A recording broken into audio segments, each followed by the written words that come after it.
Olá pessoal, vamos dar prosseguimento à aula de hoje, né, falando sobre o clima no Brasil. Já é de conhecimento, né, de vocês, da qual o Brasil é considerado um país continental, justamente pela essa questão de extensão territorial que ele possui na América do Sul. Então, é de conhecimento também da qual isso vai influenciar que o Brasil tenha, no caso, vários tipos de clima.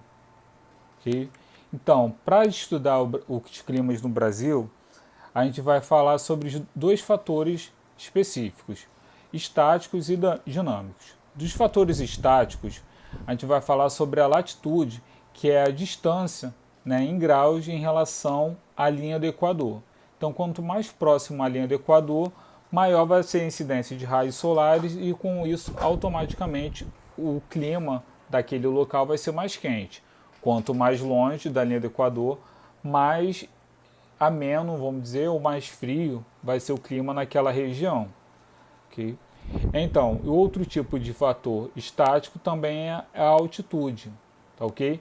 Aí aqui a gente vem para o quadrinho ao lado, que vem falando que o território brasileiro é um das regiões, né, no caso dos países, em relação à América do Sul e também em outras regiões do mundo, que tem, no caso, altitude relativamente baixa, ou seja, apenas 7,3% do território brasileiro está acima de 800 metros.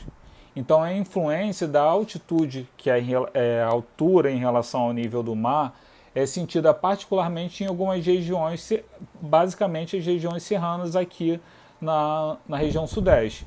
É o caso aqui no estado do Rio de Janeiro, que é a região serrana, né, cidades como Petrópolis, Nova Friburgo, Teresópolis, aonde tem, no caso, um clima mais ameno. São consideradas regiões, né, de clima tropical de altitude, ou seja, a altitude influencia diretamente no clima daquela região. Continuando falando sobre os fatores estáticos, né, coloquei dois quadrinhos. Esse daqui já estava na página anterior, né, mas vamos falar desse daqui, tá ok?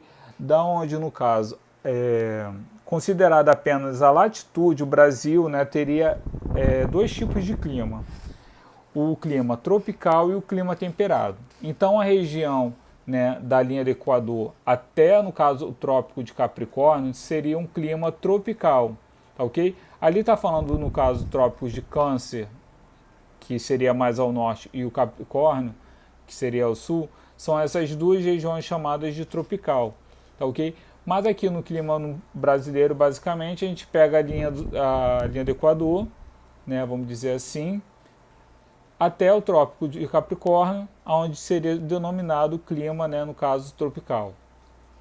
E o clima temperado seria, no caso, situado abaixo, né, ao sul do Trópico de Capricórnio. E onde atravessa essa linha imaginária do Trópico de Capricórnio? Né? No estado de São Paulo. Né? É bem ali ó, no estado de São Paulo que corta, no caso, divide, vamos dizer assim, né, esse clima de tropical para temperado. Tanto que aqui a região sul do nosso Brasil, né, são considerados climas, né, mais amenos, mais frio, tá ok? São climas considerados temperados. E agora a gente vai falando agora sobre os fatores dinâmicos, né, ou seja, aqueles fatores que influenciam diretamente também no clima. Né? Quais são esses fatores dinâmicos? Basicamente seriam, no caso, as massas de ar, que são 5 massas de ar. A massa equatorial atlântica, né, pela sigla MEA, a massa equatorial continental, com a sigla MEC, a massa tropical atlântica, pela sigla MTA, a massa tropical continental, que é MTC, a massa polar atlântico, que tem a sigla MPA. Okay?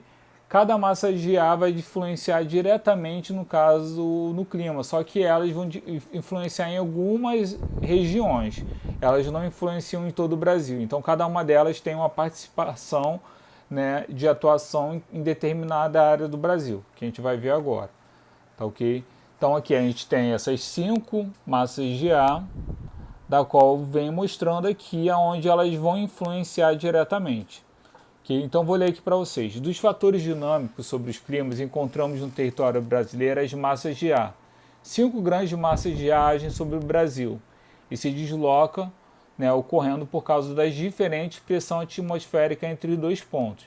Ou seja, né, essas massas de ar vão ser influenciadas basicamente, né, pela pressão atmosférica que ocorre entre elas. Okay? Antes de falar sobre essas massas de ar, a gente vai falar um pouco, no caso, sobre os principais tipos de chuva. Okay? Temos aí, no caso, a primeira, que é a chuva de convenção, que são as típicas chuvas de verão aqui no Brasil. Né? Elas são acompanhadas de ventos, raios, né? E ocorre basicamente dessa forma. Né? O ar quente que está atuando em determinada região, ele sobe, que encontra o ar frio, que desce em forma de chuva. Okay? Então, vocês podem até, no caso, sentir, no caso, fazer esse experimento, quando você abre a geladeira da sua casa. O ar frio que está dentro da geladeira, né, você vai sentir no pé, no seu pé, quando você abre a geladeira. Né, enquanto que o ar quente ele vai subir. Tá, okay? Então, o ar frio ele sempre vai descer e o ar quente ele sempre sobe. Tá, ok? Então, chuvas de convecção, né, basicamente, são as chuvas típicas do verão brasileiro, tá ok? São intensas, acompanhadas de vento e de raios. Já as chuvas frontais são as típicas de inverno aqui no Brasil, né? Elas são menos intensas e de longa duração, né? Pode durar, às vezes, até vários dias.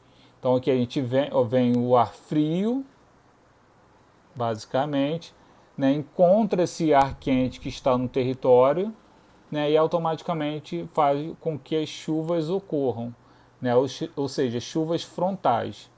Ocorre dessa forma. E temos as chuvas orográficas, né, formadas por nuvens carregadas, que elas carregadas de umidade, né, vamos dizer aqui, elas se formam basicamente no mar, elas vão sendo carregadas de umidade, levando chuva para aquele local, até no caso, se deparar com um relevo montanhoso ou um obstáculo.